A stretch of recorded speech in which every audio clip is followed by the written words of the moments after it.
শেখ হাসিনা মৃত্যুদণ্ডের নির্দেশ দিল ট্রাইব্যুনাল আদালত। কি বলবেন? আপনি তো আওয়ামী লীগের মন্ত্রিত্ব সভার প্রাক্তন মন্ত্রী। এই মামলার রায় পূর্ব পরিকল্পিত, এটা পলিটিক্যালি মোটিভেটেড এবং এই মামলার সঙ্গে যারা জড়িত তারা প্রায় সবাই স্বাধীনতা বিরোধী, ৭১-এর রাজাকার আলবত এদেরই ভাবাদর্শের অনুসারী।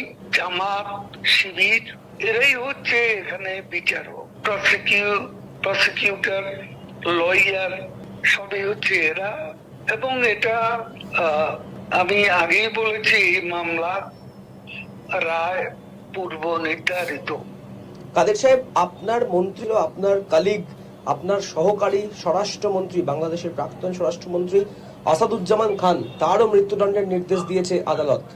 আমরা বলতে চাই যে একটা ক্যাঙ্গারু কোর্ট প্রহসনমূলক সাজানো মামলায় যে অবৈধ বিচার প্রক্রিয়া সম্পন্ন করেছে। আপনারা আওয়ামী লীগের তরফ থেকে কি বার্তা দেবেন জনগণকে? এটা আওয়ামী লীগের বিরুদ্ধে, বাংলাদেশের মুক্তিযুদ্ধের বিরুদ্ধে একটা পূর্ব পরিকল্পিত রায়, যে রায়ে ডিসিট এবং লাইস। আমি বলবো এ রায়ের পেছনে রয়েছে।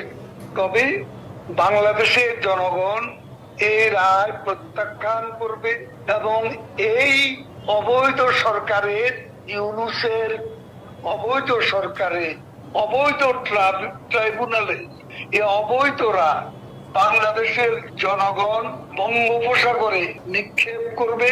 আমাদের নেত্রী Sheikh Hasina, she does not care for a stop.